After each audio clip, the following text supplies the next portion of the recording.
I got a great question the other day that was about culture, about when you go to a restaurant and the waiter introduces themselves. Hi, I'm Rachel. I'm going to be waiting on you tonight. She was like, what do I do? Do I say who I am? You know, like I have no idea how to respond to that. And so I definitely get lots of questions about how do I respond to this, or how do I pronounce that, or what does this mean, kind of thing. Now I have multiple methods that I use to address the same question in one video, but then I just had me explaining it.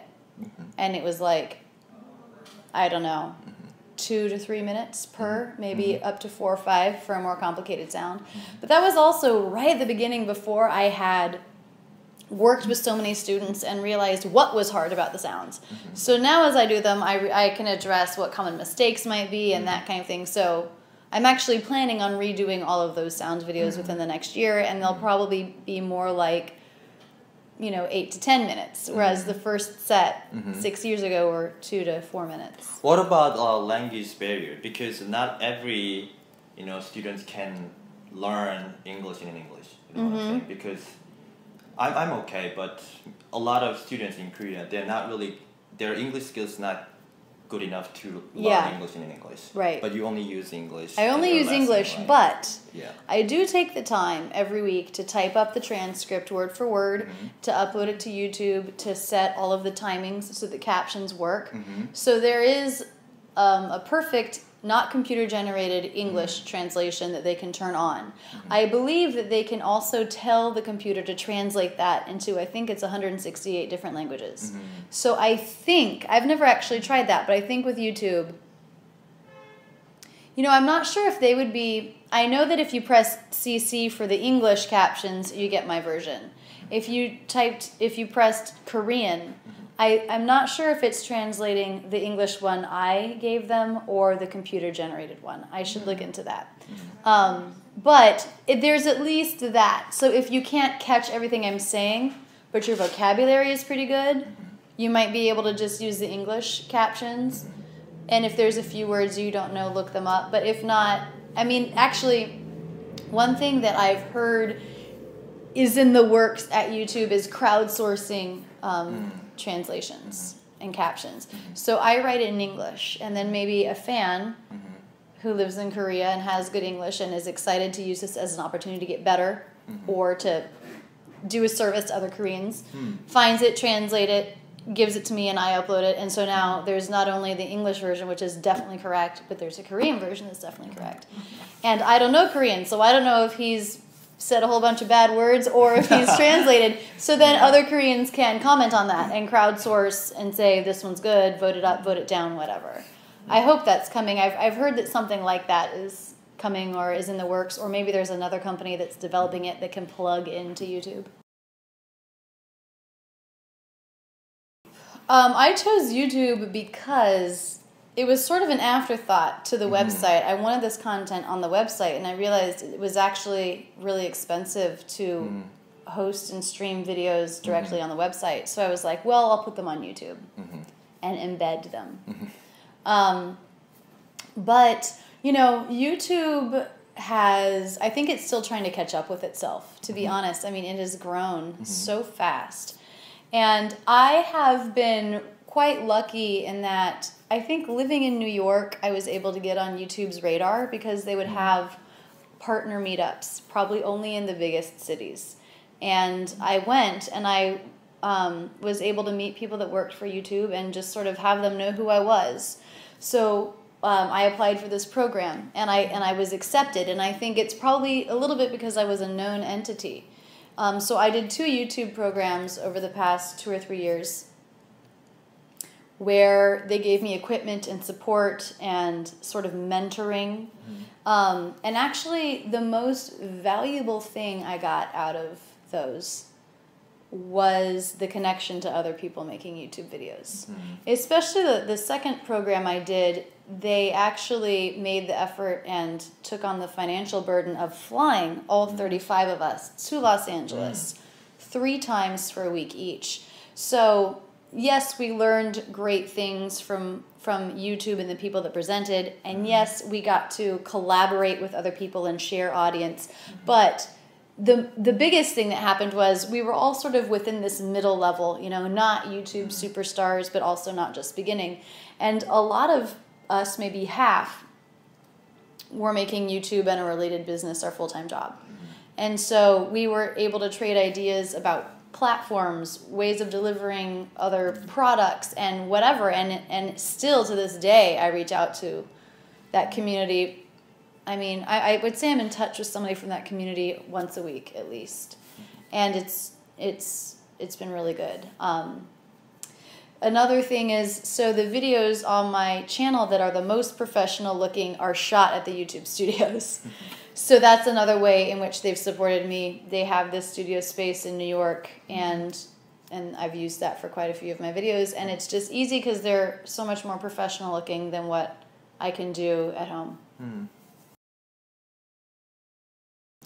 I have not actually taught in person since starting Rachel's English. Now, I did do the Dominican teaching and the teaching in Boston, and I don't know why I haven't. I mean, part of it is you have to find a place to teach, and it's very different from what I've done. I mean, the longest I've taught is a 1 hour lesson. And that's been one-on-one. As far as a group thing, I have done some lectures and one-on-one work within that context. Last spring, it was the first time I did that. I definitely see doing that kind of thing at some point. Maybe it's like a 5-day workshop that I travel around the world or whatever. And I love travel. So I definitely hope that that kind of thing can happen in the future. Right now, I feel like I'm in a big growth period with technology, actually. I'm redoing my website. I'm working on an ebook. I've never tried that before. And so I'm hoping at the end of the year that a bunch of these things are done and in place.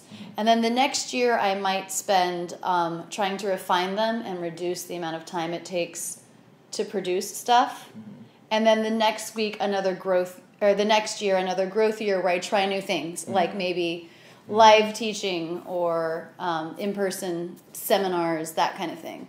So there's no concrete plan, but I think that's one of the awesome benefits of doing ESL is the potential to travel, the potential to meet so many amazing people, and just to learn so much about the world and other cultures. Yeah. So I hope that happens at some point. That's a good question. I'm not sure. I definitely have had a couple app-type opportunities arise that didn't seem right, but I think could be if done the right way and with like the right support. I mean, I wouldn't want to try to tackle that all by myself. But yeah, I mean, I think that something more interactive could be really, really useful. That's one thing I'm hoping can be a feature of my newer website, is that there can be a place where you can press a button to hear a word, press a button to hear it in slow motion, like just slowed down, rather than just listening to an audio file of a bunch of words. I don't know, we'll see. And I know that there's, obviously that's already in place, like Rosetta Stone has that kind of thing, and so I think the opportunity to mix that with Rachel's English could happen. Because I think a lot of those, like Rosetta Stone, I don't think necessarily teaches pronunciation very thoroughly and in a lot of detail. So to have both the diagnostic and the instruction together, I think would be awesome. I had a student or a fan once who said, there was some speech recognition. I don't know if it was Rosetta Stone, but she was like, I was never passing. And then it was always this one thing, and I think it was the L maybe. And she was like, and then I watched a video, and she's like, I don't even really know exactly what I'm doing differently, but I know that I'm passing now. Yeah, an app is always somewhere in my mind to organize and present, maybe even just the content that I already have in a way that's more mobile friendly. At this point, I'm still me. And I get stretched so thin sometimes, even with just brainstorming, I'll get overwhelmed because there are so many options. And so I have to like sort of choose my things, which is what I said this year. I focus on my new website and my ebook, and we'll see one step at a time. I need to actually do some research. Right now I'm drafting the text as far as what will work technology-wise. But definitely I'm referencing many, many videos in the text. Because my thing with video has always been, how can you learn pronunciation from a book? You can't, in my opinion. And so what this book is basically doing is organizing my thoughts on pronunciation. You know, it's actually been a crazy exercise to write it because I've been doing this for 6 years, but I've never tried to take a linear look at the whole process of it. And so it's been really fun for me actually to do that and to think about where would I actually start? Like you were saying, what should the beginning be? It's really and hard. So the book points to tons of videos, and I'm not sure yet if they're going to be embedded, if they're going to be links. I don't know how that's going to work. But there's definitely going to be, and there's also audio. If you buy the book, you get audio that comes with it. So again, I'm not sure, am I going to be embedding that? Is it going to be, you just go download it from this page? I'm not sure yet. I also want to be able to take advantage of each individual technology to make it more interesting, more interactive, more useful than a paper book. One thing I wanted to mention about practice that I forgot is slow down. It's another really important aspect of improving your pronunciation. I'm going to use music as an example. That's my background. If I was to learn a piece that had a really difficult passage in it, I wouldn't just do it at the right tempo the whole time, 30 times in a row, hoping that something would stick.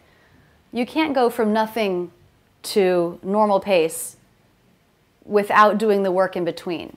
So what's the work in between? What I would do with a difficult passage is I would just take it one note at a time, slowly, play the note or sing it, feel it in my body, the ear will sort of fine-tune itself, then move on to the next note. And noticing what am I doing between these two things? What change has to happen?